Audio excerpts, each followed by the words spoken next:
gourmands, je suis très contente de vous retrouver aujourd'hui pour une super recette de brioche roulée à la cannelle. C'est une recette très simple mais qui demande quand même quelques temps de pause. Mais croyez-moi, elle en vaut largement la peine. Comme d'habitude, la liste des ingrédients est dans la barre d'infos. N'hésitez pas à me lâcher un petit like si vous voulez continuer à avoir plein de gourmandises sur ma chaîne. Et aussi à vous abonner pour ne rater aucune des recettes. Bon allez, j'arrête de parler et je vous montre la recette. Je commence par délayer ma levure dans le lait tiède. Dans le bol de mon robot, je mélange le sucre, le sel, la farine, le beurre et les œufs.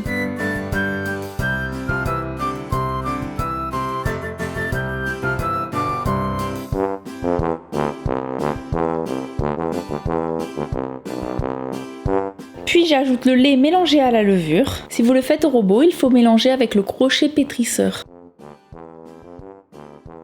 Je pétris 5-6 minutes jusqu'à avoir un mélange bien homogène.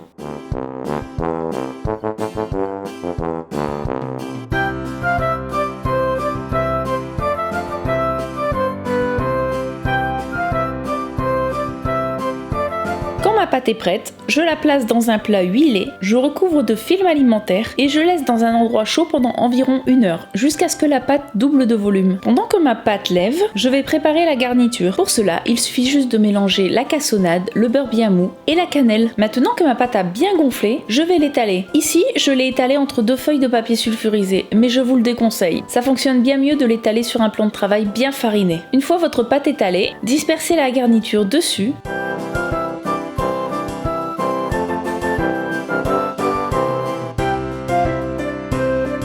Puis roulez votre pâte en un boudin. Maintenant, je vais couper des tranches dans mon boudin de brioche d'environ 4 cm d'épaisseur. Je les dispose dans un plat allant au four. Je les recouvre de papier alimentaire et je laisse pousser encore 30 minutes. Puis j'enfonce dans mon four chaud à 170 degrés pendant 20 minutes. Mes brioches roulées sont cuites. Je vais maintenant préparer le glaçage pendant qu'elles refroidissent. Pour cela, il suffit de mélanger le beurre bien mou, le sucre en poudre, le cream cheese, l'extrait de vanille et la pincée de sel jusqu'à obtenir un mélange bien mousseux. Je le dispose sur ma brioche et il n'y a plus qu'à déguster.